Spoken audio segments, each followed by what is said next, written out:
තෙරුවන් සරණයි පින්වත් ඔබ හැම දෙනාටම. සදහවත්නි, අවබෝධය කැමැති සිත ධර්මයෙන් අවදි කරවන්නට මඟ කියා දෙන බෞද්ධ රූපවාහිනී නාලිකාවේ මේ උතුම් දේශනාව පූජනීය කෝරළයාගම සරණතිස්ස ස්වාමින් වහන්සේගේ ගෞරවනීය වැඩමවීමෙන් අපි ආරම්භ කරන්න සූදානම් වන මොහොත. පින්වත් දේශකයන්න් වහන්සේ නමස්කාර පූර්වකව පිළිගනිමු. අවසරයි අපේ හාමුදුරුවනේ.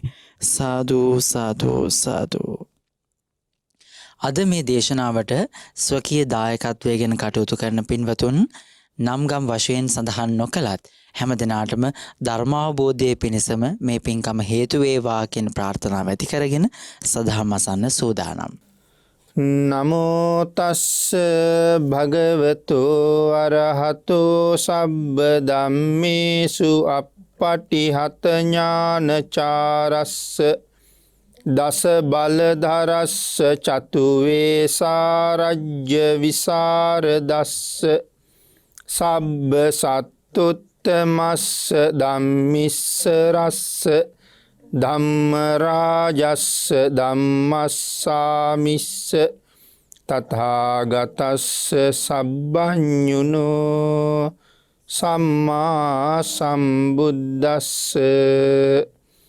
නමෝ තස්ස භගවතු අරහතු සබ්බ ධම්මේසු අප්පටිහත ඥානචාරස්ස දස බලධරස්ස චතු වේසාරජ්‍ය විසරදස්ස සබ්බ සත්තුත්තමස්ස ධම්මිස්ස රස්ස ධම්මරාජස්ස ධම්මස්සාමිස්ස තථාගතස්ස සබ්බඤුනෝ සම්මා සම්බුද්දස්ස. නමෝ තස්ස භගවතු අරහතු සබ්බ ධම්මේසු අප්පටිහත ඥානචාරස්ස දස බලධරස්ස චතු වේසාරජ්‍ය විසරදස්ස සබ්බ සත්තුත්තමස්ස ධම්මිස්ස රස්ස ධම්මරාජස්ස ධම්මස්සාමිස්ස තථාගතස්ස සබ්බඤුනෝ සම්මා සම්බුද්දස්ස.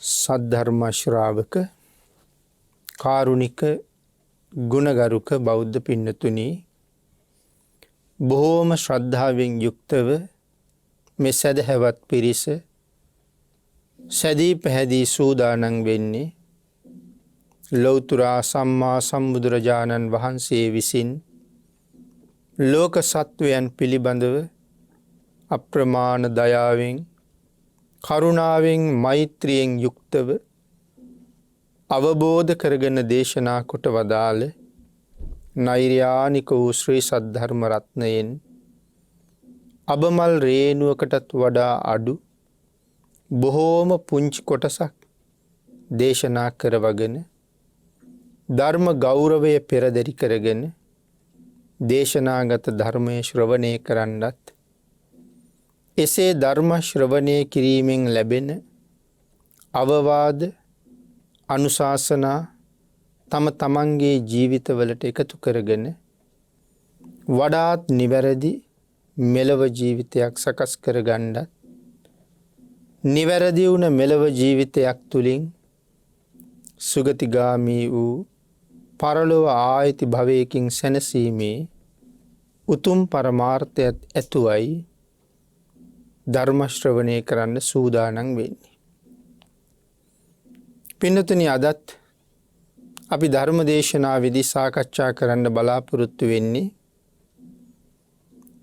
කලින් සාකච්ඡා කොට අවසාන වෙච්ච දේශනාවක කොටසක් අංගුත්තර නිකායේ දසක නිපාතේ ජානුස්සෝනි වර්ගයේ ජානුස්සෝනි කියන සූත්‍ර දේශනාව.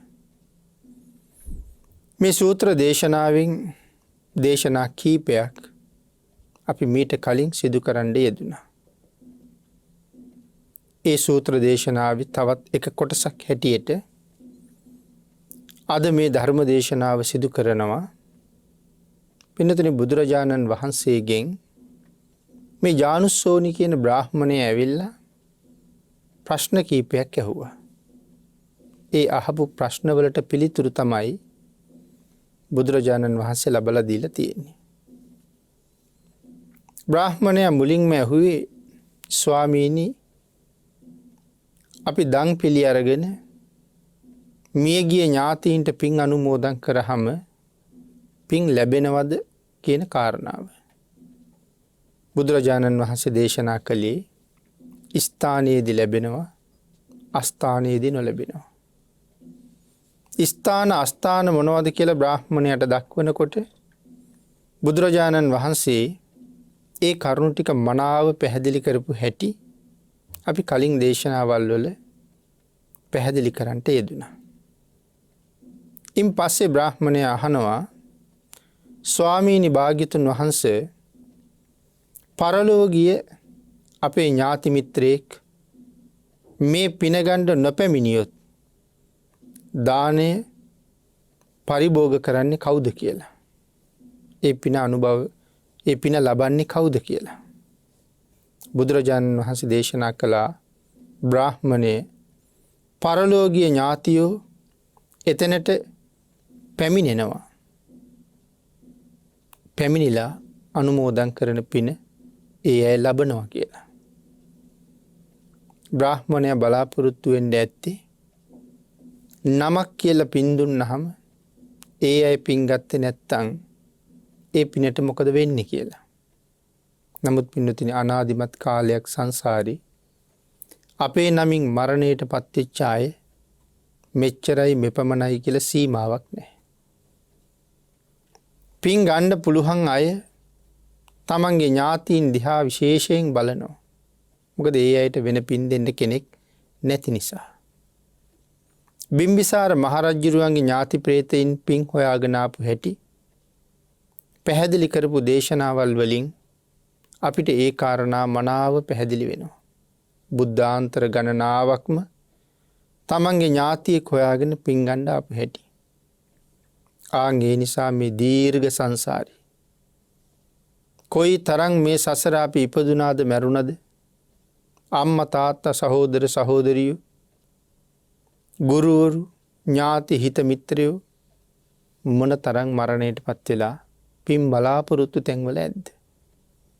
ඒ හින්දා මේ පින ගන්න කෙනෙක් නැහැ කියලා කාරණාවක් නම් නෑ. ඕන තරම් පින් ගන්න බලාපොරොත්තු වෙන අය තමන්ගෙමයි ඉන්නවා. ඒ නිසා ඒ අයට මේ පිනේ ප්‍රයෝජනයක් තියෙනවා. බුදුරජාණන් වහන්සේගෙන් නැවත මේ බ්‍රාහ්මණය අහනවා බවත් ගෞතමයන් වහන්සේ පරලොව ගිය ඒ ඥාතියෝ එහි නොපැමිණියේ වෙයි. පරලොව ගිය ඔහුගේ අන්‍ය ඥාතියොත් එතනට නොපැමිණියේ වෙයි. කවරෙක් නම් ඒ පින අනුමෝදන් වෙනවද? මේ ප්‍රශ්නේ අහපුවහම තමයි පැහැදිලි කළේ එහෙම ඥාතියෙක් එන්නේ නැහැ කියලා කෙනෙක් නම් නෑ. ඥාතීන්ගේ සීමාවක් නෑ මිය පරලෝ ගියපු අය. පින් ගන්න කෙනෙක් ඉන්නවමයි. බුදුරජාණන් වහන්සේ නැවත සඳහන් කළා බ්‍රාහ්මණය මේ දීර්ඝ කාලයක් පරලෝ ගිය ඥාතියෝ මේ ස්ථානවල පින් බලාපොරොත්තුවෙන් නෑ කියන කාරණාව කොහොමත් සඳහන් කරන්න බෑ. නමුත් කවුරුවත් පින් නොගත්තොත් ඒ පින දායකයා කෙරෙහි ඒකාන්තයෙන්ම පිහිටනවා. දායකයන්ට ඒ පින තියෙනවා. හැබැයි පින් ගන්න කෙනෙක් නෑ කියලා කාරණාවක් කොහොමත් නැහැ. නැවත බ්‍රාහ්මණය අහනවා බවත් ගෞතමයන් වහන්සේ අස්ථානයේහි පරිකල්පය වදාරනවද? මේ බ්‍රාහ්මණය අහන්නේ ස්වාමීනි දැන් ස්ථාන අස්ථාන පිළිබඳව කරුණු දක්වහම අස්ථානයේදී කුමක් වෙයිද? බුදුරජාණන් වහන්සේ කරුණු පැහැදිලි කළා. බ්‍රාහ්මණය මම අස්ථානයේහිත් දාන ඵලයේ පරිකල්පය වදාරමි. බ්‍රාහ්මණය මේ ලෝකේ ඇතැම් කෙනෙක් දස අකුසල් කරනවා නම් කයෙන් කරන වැරදි 3ක්, වචනයෙන් කරන වැරදි 4ක්, හිතින් කරන වැරදි 3ක්. එතකොට කාරණා 10ක්. මේ දස අකුසල් පනිවා කරන සුළු වෙයිද? අයිනාදන් කරන සුළු වෙයිද? කාමෙහි මිසහර ඇතියේ වෙයිද? මුසවා බනන සුළු වෙයිද? පිසුණු බස් ඇතියේ වෙයිද? පරොස් බස් ඇතියේ වෙයිද? සම්පප්‍රලාප ඇතියේ වෙයිද? අවිද්‍යා බහුල කොට ඇතියේ වෙයිද? ව්‍යාපාද පැමිණි සිතැත්තේ වෙයිද? මිසදිටු ඇතියේ වෙයිද? ශ්‍රමණේකුට හෝ වේවා, බ්‍රාහ්මණේකුට හෝ වේවා, ආහාර, පාන, යාන, මාලා, ගන්ධ විලේපන,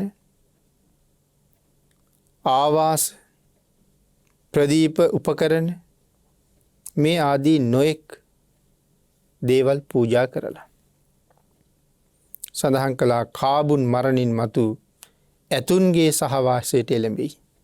එහි අන්න පාන මාලා නානා ලංකාර ලබන සුළු වෙයි. පින්නතින් මේ දානයගේ හැබෑ ස්වභාවය. දන් දෙනවනම් දන් දිය යුත්තේ සිල්වත් කෙනෙක් විදිහට. අපි කලින් ඉඳලා දේශනාවල් වල අහලා තියෙනවා දන්නවා සීලය තමයි කෙනෙක් මැරුණට පස්සේ නැවත උපදින්නේ කොතනද කියන සාධකය තීරණය කරන්නේ. ධර්ම දේශනා කරන, ධර්ම ශ්‍රවණය කරන මේ ලෝකේ ජීවත් වෙන හැම සත්වයක්ම මැරුණගෙන් පස්සේ නැවත උපදින තැන තීරණය කරන්නේ සීලය. සීලයක් නැත්තම් සතර අපායේ කොහේ හරි උපදින්න වෙනවා. සිල් ඇත්නම් සුගතියක උප්පත්තිය ලබන්න වාසනාව තියෙනවා.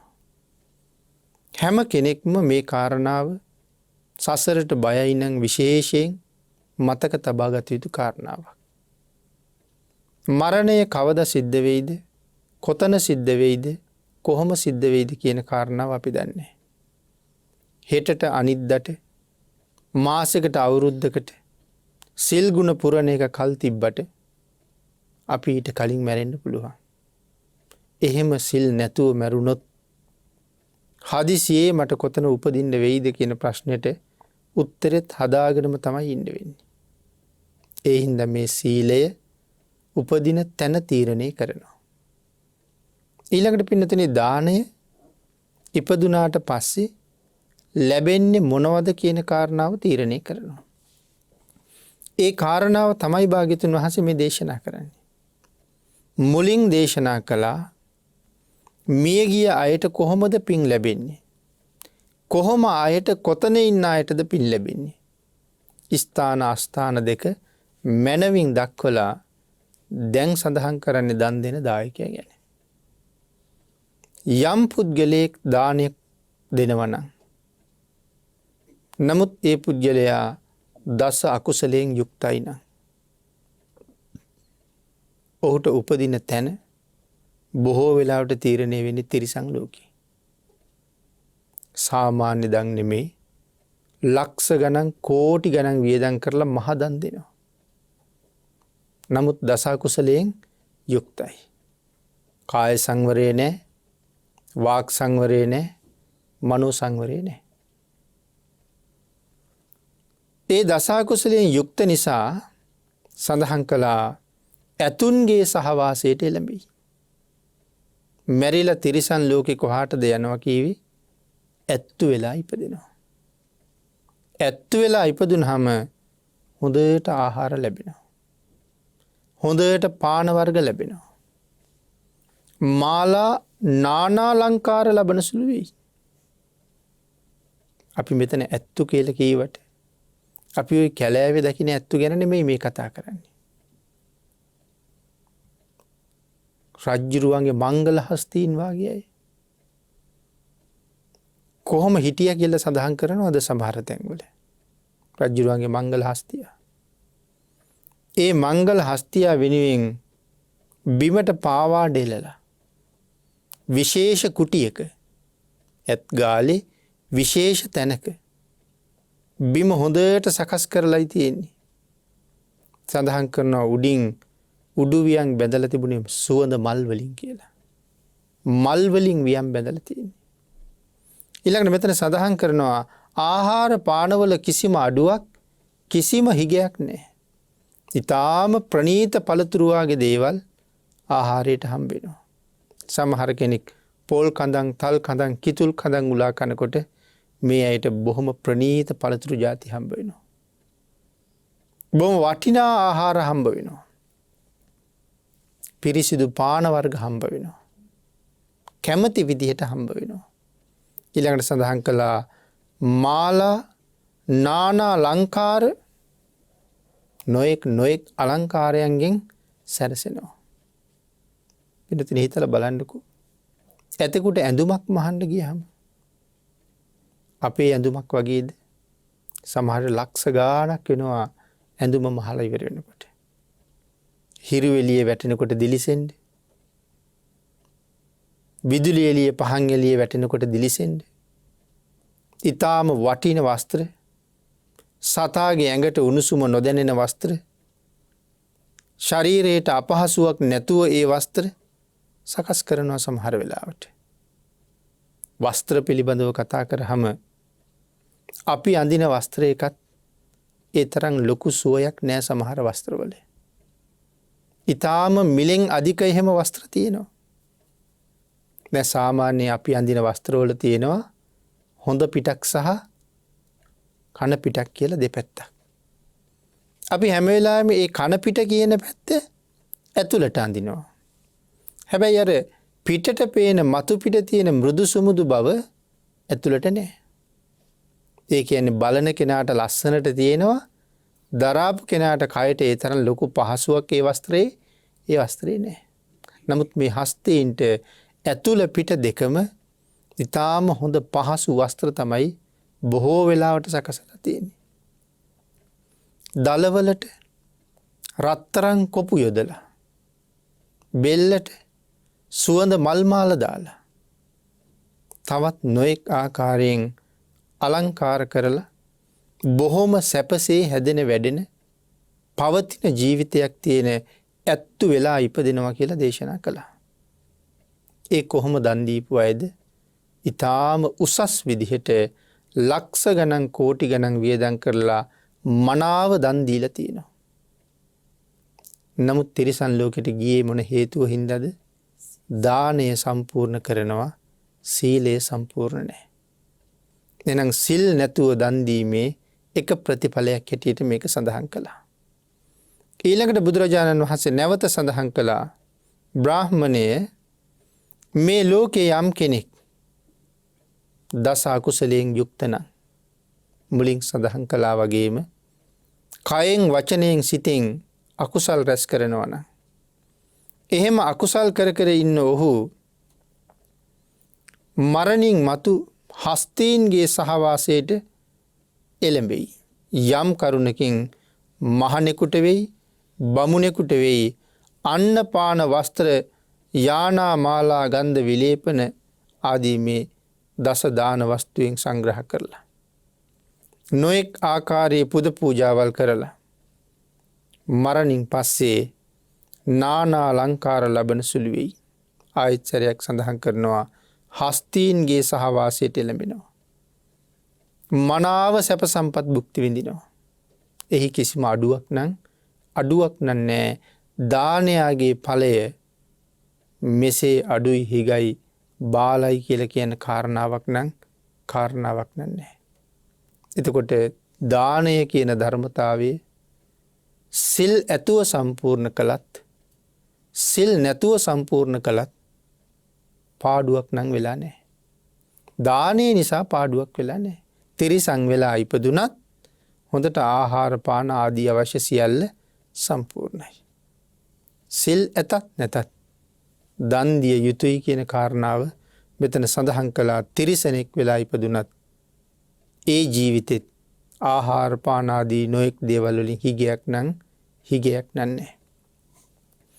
ඊළඟට සඳහන් කළා නැවත වතාවක් මුලින් සඳහන් කරපු දස අකුසලයෙන්ම යුක්තව නමුත් යම් කෙනෙක් දන් දෙනවනම් ඔහු අශ්වයන්ගේ සහවාසයට යනවා කියලා. සමහර කෙනෙක් ඇත්තු වෙලා ඇත්කුලවල උපදිනවා. තව සමහර කෙනෙක් අශ්වයෝ වෙලා අශ්ව යෝනිවල උපදිනවා. හැබැයි අර අපි දකින සාමාන්‍ය අශ්වයෝ නෙමෙයි ඊටාම මිලෙන් ඊටාම ඉහළයි මිල කරන්න ගියොත්. සාමාන්‍ය කෙනෙකුට දරන්න බැරි මිලක්. දැන් මිනිස්සු ළඟ සමහරලාට කෝටි ගණන් වටින වාහන තියෙනවා. නමුත් පින්නතුනි ඊට වඩා වටින අශ්වයෝ ඉන්නවා. නිකන් කල්පනා කරන්නකෝ. දැන් අපි සූදුවක් දකිනවා ලෝකේ රේස් දානවා කියලා. ඒ රේස් එකට දුවන්නේ අශ්වයෝ. එතකොට ඒ දුවන අශ්වයෙකුගේ මිල කොහොමද? අපි සාමාන්‍යයෙන් දකින කෝටි 5-6ක වාහනයකටත් වඩා හුඟක් මිලයි. ඒ කෙනෙකුගේ පාදයක් මිලියන ගාණක් වටිනවා. මොකද මේ පාදේ චුට්ටක් හරි රෝගී වුණොත් ඒ මුළු අශ්වයාගෙම වැඩක් නැහැ. එයාගේ පාද ඒ තරම් ශක්තිමත් නිසා තමයි ඒ සත්වයා ඒ තරම් වටින්නේ.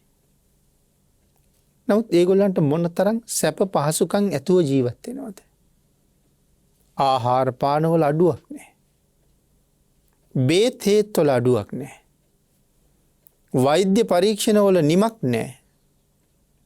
හැම වෙලාවෙම මේ කාරණාවට යෝග්‍යයිද මේ සත්වයා? සුදුසුයිද මේ සත්වයා?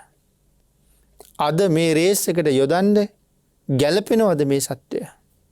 මේ සියලුම පරීක්ෂණ ටික හැම වෙලාවෙම කරනවා. ඇඟ ඇතුලේ රෝග නිදහන තියෙනවද? තාම මතුවෙලා නැහැ.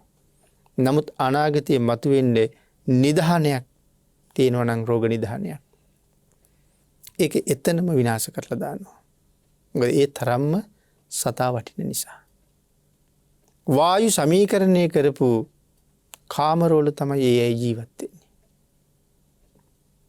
නාවන්නේ එක්කෙනෙක් ආහාර දෙනකොට ආහාර පරීක්ෂාවට භාජනය කරලා මේ අදට යෝග්‍ය ආහාර. ඊයේ දුන්නේ මේ ආහාර. අදට යෝග්‍යයි මේ ආහාර. මේ ආහාරවල ප්‍රමාණය අඩු විය යුතුයි. මේ ආහාරවල ප්‍රමාණය වැඩි විය යුතුයි. ඒ විදිහට ආහාර පාන. බේත් හේත්. තවත් නොඑක ආකාරයේ සුවදායක පරිසරවල ජීවත් වෙනවා. නමුත් මොනවා නිසාද? දන් දීලා. ආන්ගේ දානයාගේ ඵලයක් හැටියටයි ඒ තරම් සැපයක් භුක්ති විඳින්නේ. මොන තරම් සැපයක් භුක්ති විඳත් ජීවිතේ තිරිසන්. හේතුව සිල් නොතිබුණ නිසා. ඒ ජීවිතේ කවදාවත් පින් කරන්න අවස්ථාව ලැබුණද? සිල් රකින්න අවස්ථාව ලැබුණද? එහෙනම් ආයෙත් සුගතිගාමී ජීවිතයක් තියෙයිද? මේ ජීවිතය අශ්වයෙක්. ඊළඟට මැරිලා ගිහිල්ලා වෙනත් තිරිසන් සතෙක් වෙලා ඉපදිච්චහම ප්‍රාණඝාත බොහෝ කරන තිරිසන් ඉන්නවා. කොයි තිරිසනත් ප්‍රාණඝාත කරනවා. නමුත් ඊටාම වැඩියෙන් ප්‍රාණඝාත කරන තිරිසන්නුත් ඉන්නවා.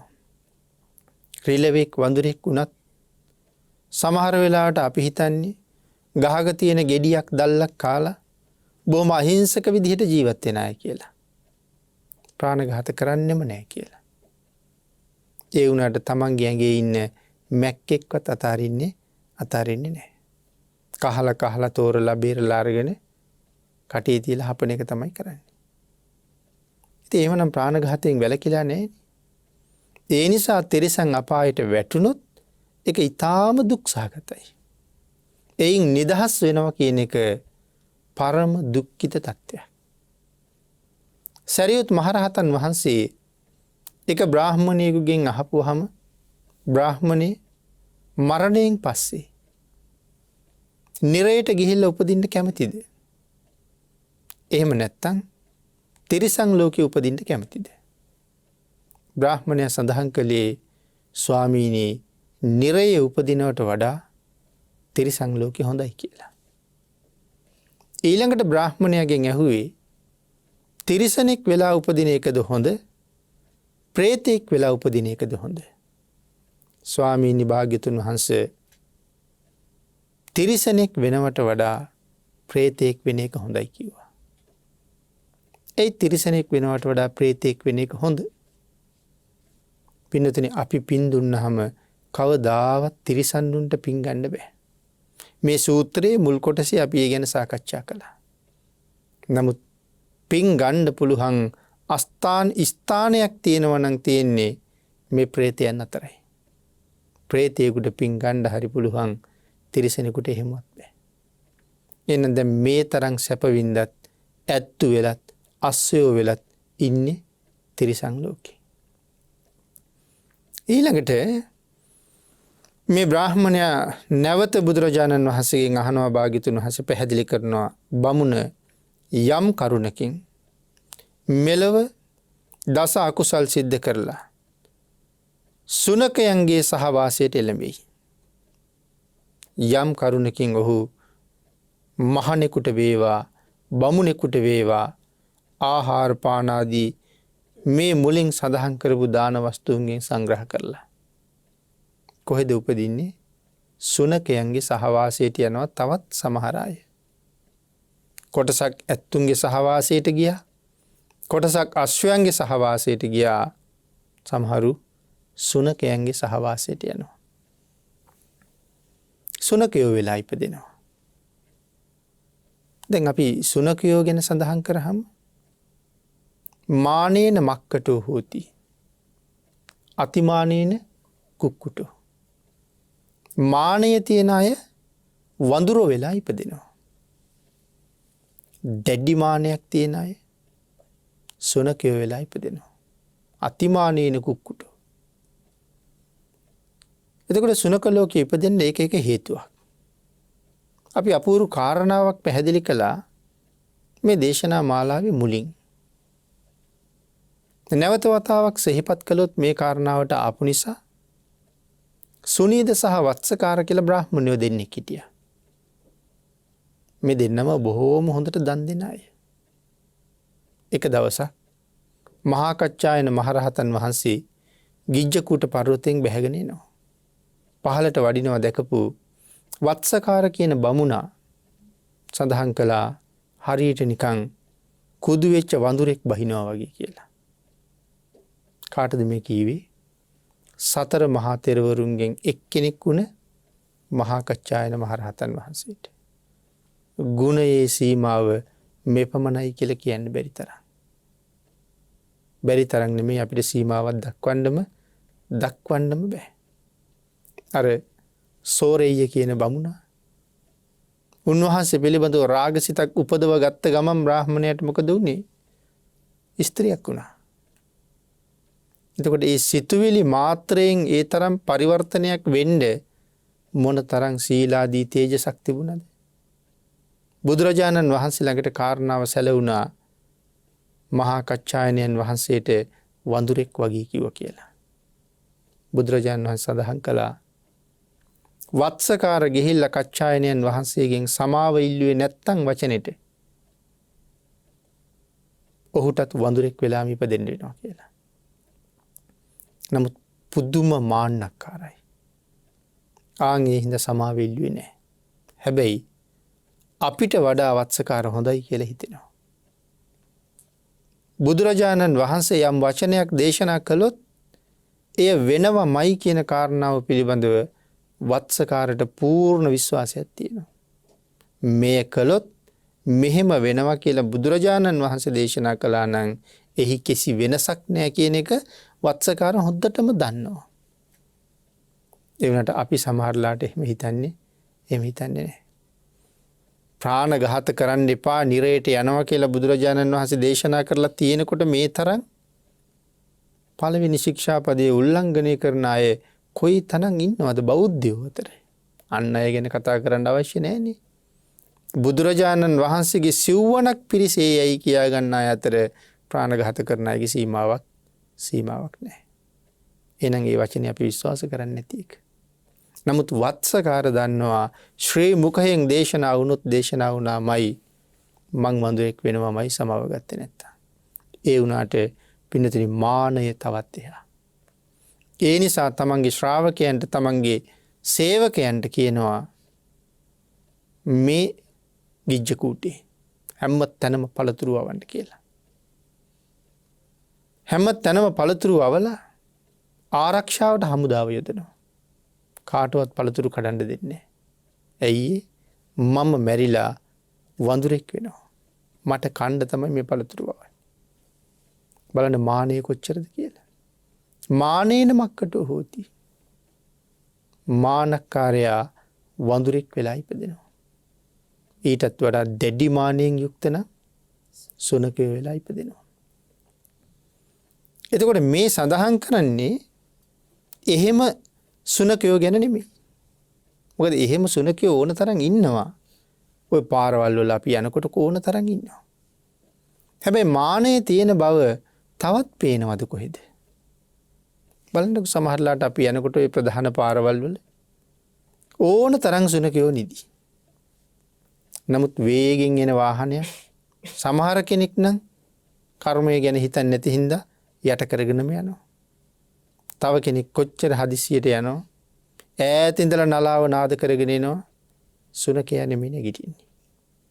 අපි වාහනේ වේගෙ බාල කරලා ළඟටම ආපුවම එයාට ඕන හැටියට නැගිටලා ඇඟ මැලි කඩලා කම්පොට ගහලා යනවා මිසක් බොහොම කලාතුරකින් තමයි බේරෙන්න දුවනවා දකින්නේ. හුඟක් අය Tamanට උවමනා විදිහටයි පාරෙන් අයින් වෙන්නේ. අර මානෙම තාම තියෙනවද කොහෙද? නමුත් එහෙම සුනකයෝ අතර සමහර සුනකයෝ ඉන්නවා මිනිස්සුන්ට වඩා සැප විඳිනවා.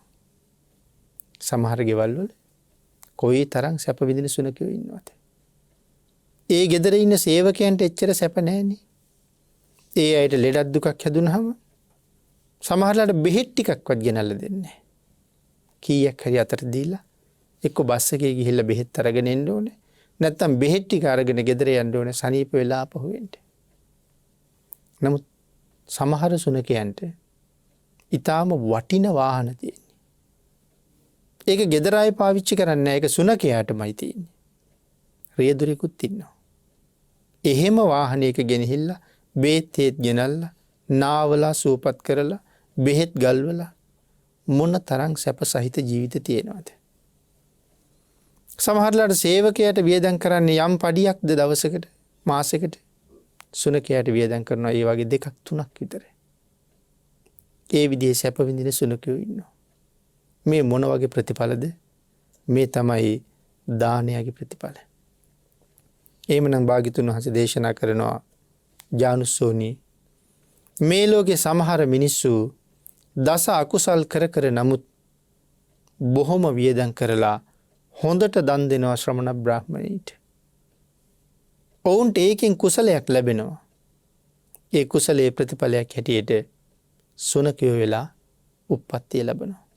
නමුත් දන් දුන්න නිසා ආහාර පාන බේත් හේත් තවත් නොයෙක් උපස්ථානවල අඩුවක් නැහැ. සුනකයන්ගේ සහවාසයට යනවා කියලා සඳහන් කළා. පින්නතන ඊළඟට බුදුරජාණන් වහන්සේ විශේෂයෙන් පැහැදිලි කරනවා මේ මනාව දන් දීපු අය. බ්‍රාහ්මණය මේ ලෝකේ ඇතමෙක් දස අකුසලයෙන් යුක්තයි. නමුත් ඔහු මනාව දන් දෙනවා.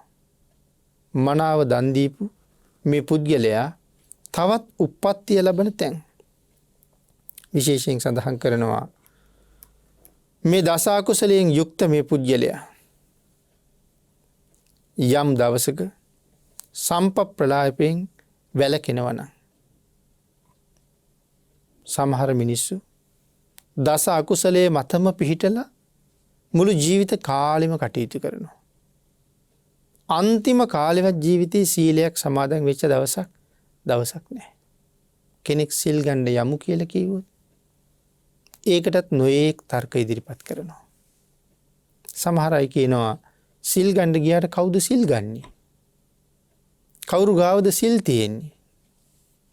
ගිහිල්ලා දවසම ඉඳගෙන ඉඳලා දවසම ඕපදූප කිය ඉඳලා මිනිස්සු දෙන කෑම ටිකත් කාලා මිනිස්සු දෙන පාන වර්ග ටිකත් භුක්ති විඳලා හොඳට නිදාගෙන ඉඳලා පහුවදා ගෙදර යනවනේ. බොරුවක් කරන්න යන්න ඕනේ කියලා ඒ වාගේ තර්ක කර එවන් අවස්ථාව පවා මගහරිනවා. අර අය පූජනීය ස්ථානවලට ගිහිල්ලා ඒගොල්ලෝ සිල් ගන්නවා, ඒගොල්ලෝ ගුණ පුරනවා, ඒගොල්ලෝ බණ අහනවා, ඒගොල්ලෝ පුද පූජා කරනවා. ඒක අගය කරන්න කැමැත්තක් නැහැ. ඒකෙන් මැග අරගන්න මේ වාගේ විවිධ දේවල් කියා ජීවිතයේ අන්තිම කාලෙත් දස අකුසලයෙන්ම යුක්තව මැරිලා යනවා. ඒ මැරිලා ගිහිල්ලත් දාන ආදී පින්කම් කරගෙන තිබුණා නම් අර වාගේ උප්පත්තීන් වලට යනවා. නමුත් එහෙමත් නැත්නම් ඊටාම සෝචනීය තැනක තමයි උපදින්න තීරණය වෙන්නේ. නමුත් නැවත බුදුරජාණන් වහන්සේ සඳහන් කළා බ්‍රාහ්මණයේ මේ ලෝකේ ඇතමෙක් මේ දස අකුසලයෙන් වැළකුණා නම් කයෙන් කරන වැරදි, වචනයෙන් කරන වැරදි, හිතෙන් කරන වැරදි මේ දේවල් වලින් වැළකුණා නම් කොයි විදිහේ උප්පත්තියක් නැවත ලබනවද? අනබිජ්ජාලු වෙයි, අව්‍යාපන්න චිත්ත වෙයි, සම්‍යක් දෘෂ්ටික වෙයි. අනබිජ්ජාලු වෙයි කියලා කිව්වේ අවිද්‍යාවෙන් තොර වෙයි. සම්‍යක් දෘෂ්ටික වෙනවා, ද්වේෂයෙන් ඈත් වෙනවා. නොයෙක් ආකාරයෙන් දාන ආදී පින්කම් සම්පූර්ණ කරලා තියෙනවා. මරණින් මත්තේ මිනිසාගේ සහවාසයට එයි. ඕන් අපි මුලින් කියපු කාරණාවට නැවත සැරයක් එළඹෙනවා. දස අකුසලයෙන් වැළකුණේ වෙයි කියලා කියන්නේ මනාව සීලයක පිහිටියේ වෙයි කියන කාරණාව. ප්‍රාථමික සීලයක පිහිටලා පන්සිල් මත මනාව පිහිටලා ඉඳලා තියෙනවා. පන්සිල් ආරක්ෂා කරලා තියෙනවා. හැබැයි මෙතන දස අකුසල් ගැන කතා කරනකොට සුරාව ගැන කතා කරලා නැහැ. එතකොට සුරාව මේ දස අකුසල් ගණයට සාකච්ඡා කරලා නැත්ති පිනතුනි සුරාව කර්මපතයක් ළඟත් නැහැ. කර්මපත හැටියට ගත්තාම පානාතිපාතා, අදින්නාදාන, කාමීසු මිච්ඡාචාරා, මුසාවාදා. මේ හතරම කර්මපත. මොනවටද කර්මපත කියලා කියන්නේ? මැරෙන වෙලාවේ සිහියට આવොත් ඒ කාන්තයෙන් නිරේ උපද්දවනවා. ප්‍රාණඝාතයේ සිහියට આવොත්, බොරු කියපුවා සිහියට આવොත්, හොරකම් කරපුවා වැරදි කාම සේවනයේ නිරේ උපද්දවන්න හේතු වෙන දේවල්. එතකොට පන්සිල් සමාදන් වෙනකොට ඇයි පස්වෙනි කාරණාව මෙතෙන්ට ඇතුළත් කරලා නැත්තේ? පින්නතුනි මේ පස්වෙනි කාරණාවෙන් හානි වෙන්නේ Tamanටනේ. දැන් බොරු කියහම තව කෙනෙක් රැවටෙනවා. ප්‍රාණඝාත කරාම තව කෙනෙකුගේ ජීවිතේ නැතු වෙනවා. හොරකම් කරාම අනුන් දුකසේ උපයා සපයා ගත්ත වස්තුව නැතිවීමේ දුක ඔහුට බොහෝම තදයට තියෙනවා. අනුන්ගේ කාමවස්තු තව කෙනෙක් අයථා විදිහට පරිහරණය කරනවා කියලා දැනගත්තාම ලොකු ප්‍රඥාවක් තිබෙන්නේ නැත්නම් ඒ පුජ්‍යලයා පව් ගොඩක් කරගන්නවා. එක්ක සියදි විහානි කරගන්නවා. නැත්නම් තමන්ගේ කාමවස්තු පරිහරණයට එන අය මරලා දානවා. එහෙම නැත්නම් තමන්ගේ බිරිඳ මරලා දානවා, ස්වාමියා මරලා දානවා. ඒ තමන්ට හානියක් තියෙන නිසා. නමුත් සුරාපානය කරාම පෞද්ගලිකව තමන්ට විශාල හානියක් තියෙනවා.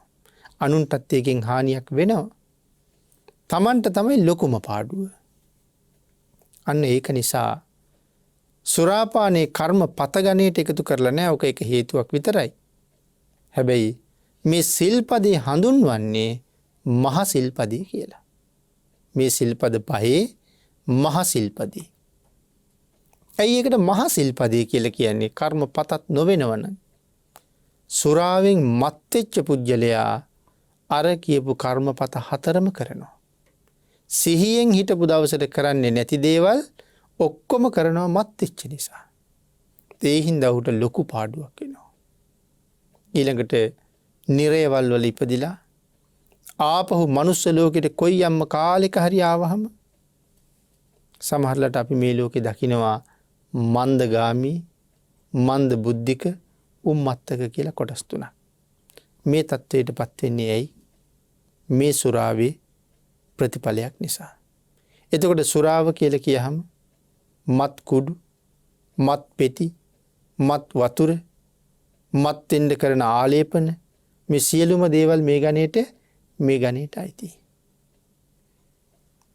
ප්‍රාණඝාත කරපු කෙනෙක් නිරේ ගිහිල්ලා ආපහු මනුස්ස ලෝක වලට එනකොට ඒ කර්මයේ අවශේෂ බලපෑම හැටියට මොකද වෙන්නේ? අකාලේ මැරිලා යනවා. අඩු ආයුෂයෙන් මැරෙනවා.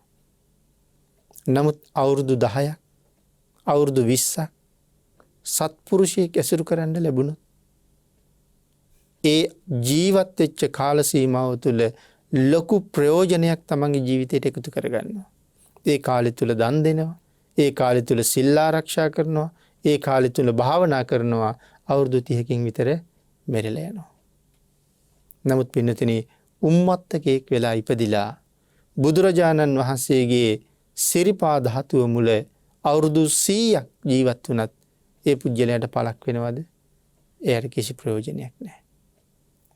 ඒ නිසා ඒ කර්මය හරි භයානකයි. ඒකයි මහසිල් පදේ කියලා දක්වලා තියෙන්නේ. එතකොට මෙතන සඳහන් කළේ යමෙක් මේ දස කුසල් වලින් වැළකීලා මනාව මනුෂ්‍ය ජීවිතයකට හොඳ සාධාරණයක් ඉෂ්ට කරගෙන ජීවත් වෙලා මැරිලා ගිහිල්ලා ආපහු සැරයක් තමන්ගේ සීලය නිසා මනුෂ්‍යයන්ගේ සහවාසයට ඇවිල්ලා උප්පත්තිය ලබනවා. සඳහන් කළා මිනිසාට අයත් පස්කම් ගුණ ලබන සුළු වෙයි. දනුත් දීලා තියෙන නිසා මිනිස් ලෝකේ ඊටාම උසස් සැපයක් විඳිනවා. ආහාර පාන වල අඩුවක් නැහැ. ගෙවල් දොරවල් වල අඩුවක් නැහැ. යාන වාහන වල අඩුවක් නැහැ. නොයෙක් විසිතුරු ආභරණ වල අඩුවක් නැහැ. දැසි දස්සන්ගේ අඩුවක් නැහැ. හැම අතින්ම සම්පූර්ණ වෙච්ච උසස් ජීවිත මිනිසුන් අතර ගත කරනවා. මොකක් නිසාද මේ? හොඳට දන් දීලා තියෙනවා, හොඳට සිල් රැකලා තියෙනවා. එහෙනම් මනුස්ස ජීවිතේ නිවන් දකින්නතුරු මේ සසර දුකක් නැතුව ඉස්සරහට යන්න දානය මොන තරම් උපකාර කරනවද? මිනිසුන් අතර උපදිච්ච හැමෝටම මේ සැප නැහැ. සමහර අය වීදියක් ගාන හිඟමනේ යනවා. සමහර අයට නිදා ගන්න තැනක් නැහැ. අගුපිලක වාගේ තැනක නිදා ගන්නවා. ගහක් යට නිදා ගන්නවා. වැස්සක් වැටෙන්නේ රෑ මැදියමේද පාන්දරද ඒ ඕනම වෙලාවක කොහාට හරි නැගිටලා දුවන්න සිද්ධ වෙනවා. දුව ගන්න තැනක් නැති වුණොත් තෙමෙන්න සිද්ධ වෙනවා. හිසට වහලක් නැහැ.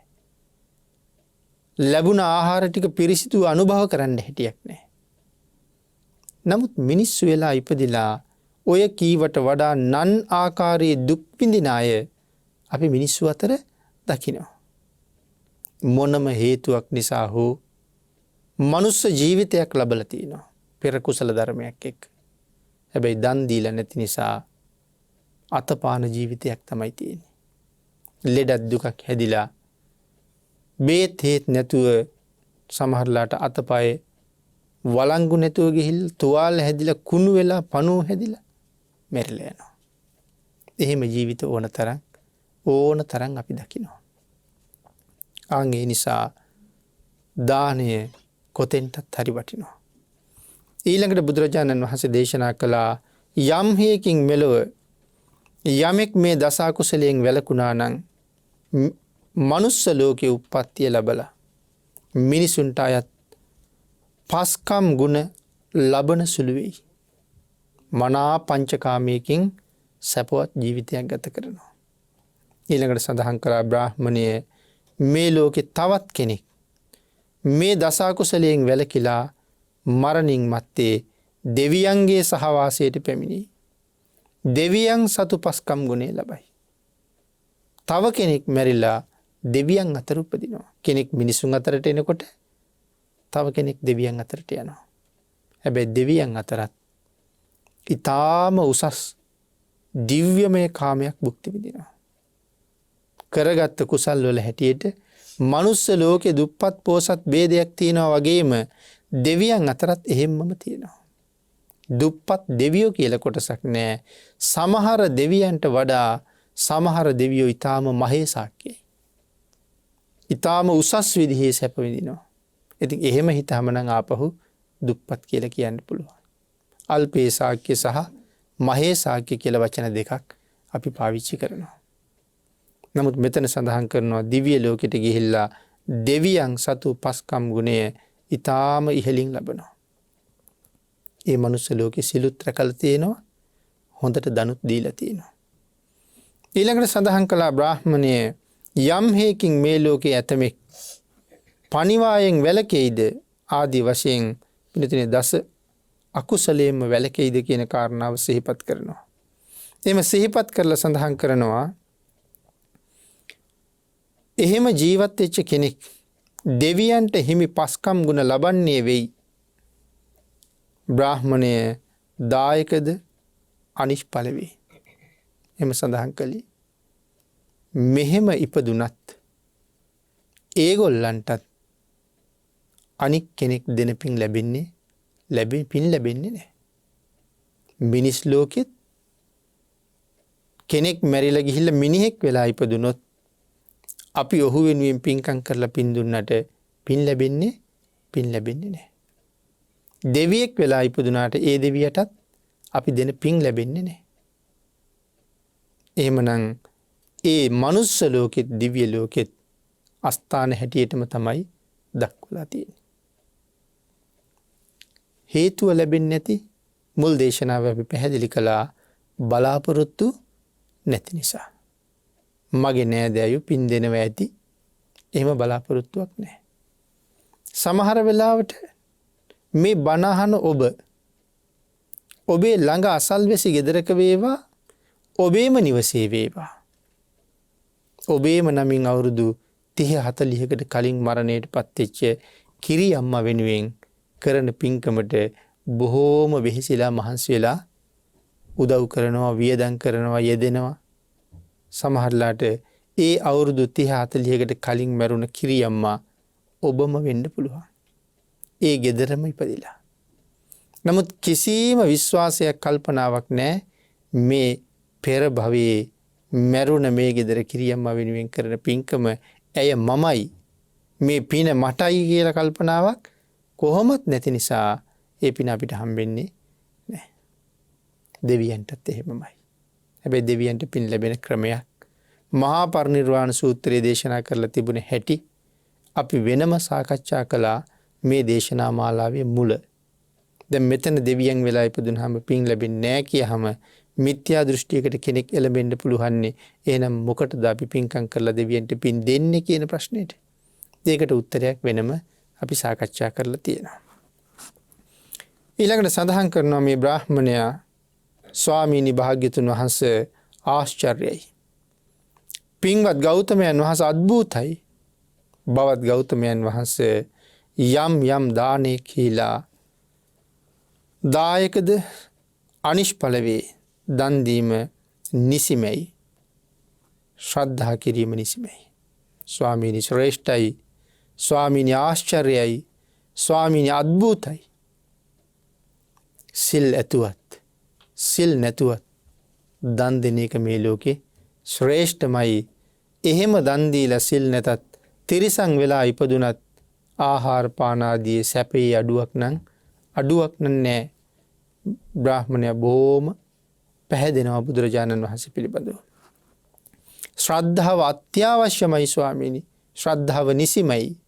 පින්නතුනි මේ ශාසනයේ ශ්‍රද්ධාවෙන් තොරව කිසි කටයුත්තක් සම්පූර්ණ කරන්න බැරුව යනවා. යමෙක් තාමත් පන්සිල් රකින්න නැත්නම් ඒ මොනව නැති හින්දාද? ශ්‍රද්ධාව නැති නිසායි. බ්‍රාහ්මණය මේ කරුණේ සේමයි. බ්‍රාහ්මණය දායකයා අනිෂ්ඵලම වී බවත් ගෞතමයන් වහන්සේ ඊ타මත්ම මැනවි. බවත් ගෞතමයන් වහන්සේ අද පටන් මා දිවි හිමියෙන් භාග්‍යතුන් වහන්සේ සරණ ගිය උපාසකයෙක්සේ සලකන සේක්වා කියලා ඉල්ලීමක් කළා. ජානුස්සෝනි බ්‍රාහ්මණයා මිත්‍යා දෘෂ්ටිකයි. මිත්‍යා දෘෂ්ටියත් අරගෙනයි බුදුරජාණන් වහන්සේ ළඟට එන්නේ. නමුත් එදා සඳහන් කළා ස්වාමිනී අද පටන් මම ඔබ වහන්සේගේ උපාසකයෙක් ශ්‍රාවකයෙක්. පින්වතුනි ජානුස්සෝනි දේශනාව මෙතනින් නිමාවට පත් වෙනවා. අපට ධර්ම දේශනාවට තියෙන කාලය නිමාවට පත් වෙලයි තියෙන්නේ. අද මේ ධර්ම දේශනා පින්කම සිදු කළ මේ සත්පුරුෂ දායක පින්වත් පිරිස පින්කම සිදු කරන්නේ කවුද කියන කාරණාවක්වත් වෙනත් කිසිම කරුණක් සිහිපත් කරලා නැහැ. බොහොම නිදහසේ තමන් මහ පින්කමක් කරගෙන තමනුත් කුසල් ලබාගෙන සකල ලෝකයටමත් පින් දෙන එක තමන්ගේ එකම පරමාර්ථයයි. ඒ නිසා මේ උතුම් ධර්ම දානමය පින්කම සිදු කරලා රැස් කරගත්ත අසීමාන්තික පුණ්‍ය ධර්මයන් පින්කම සඳහා යෙදුන කැප වුණ මේ ලොකු කුඩා සියලු දෙනාටම අඩු නැතුව අනුමෝදන් වේවා. පින් අනුමෝදන් කරන සියලු දෙනාටත් ඒ පින් එසේම අනුමෝදන් වේවා. සද්ධර්ම ශ්‍රවණය කරපු ලංකාවාසී ලෝකවාසී සියලු දෙනාටමත් ඒ පින් අනුමෝදන් වේවා. රත්නත්‍රේ ආශිර්වාදය ලැබේවා. බෞද්ධ මාධ්‍ය ජාලයේ කාර්ය මණ්ඩලයේ සියලු දෙනාටමත් ඒ පුණ්‍ය ධර්මයන් අඩු නැතුව අනුමෝදන් වේවා. අපවත් වුණු දරණාගම කුසල ධම්ම නායක මාහිමිපාණන් වහන්සේට වත්මන් සභාපති අවසරයි බොරලන්දේ වජිරඥාන අපේ නායක මාහිමිපාණන් වහන්සේ තුළු සියලු දෙනාටමත් මේ පින් අනුමෝදන් වේවා. උන්වහන්සේලාටත් ඔබ අපි සියලුම දෙනාටමත් ඊ타ම ඉක්මන් භවයක ඊ타මත්ම කෙටි කාලයකින් සැප සහිත ප්‍රතිපදාවකින් උතුම් චතුරාර්ය සත්‍ය ධර්ම අවබෝධය සඳහා මේ කුසල් හේතු වාසනා වේවා කියලා ප්‍රාර්ථනා කරමු. ආකාසට්ඨා ච බුම්මට්ඨා දේවා නාග මහිද්దికා පුඤ්ඤන්තං අනුමෝදිත්වා චිරං රක්ඛන්තු ලෝක සාසනං දේවෝ වස්සතු කාලේන සස්ය සම්පatti හෝතු ච පීතෝ භවතු ලෝකෝ ච රාජා භවතු ධම්මිකෝ.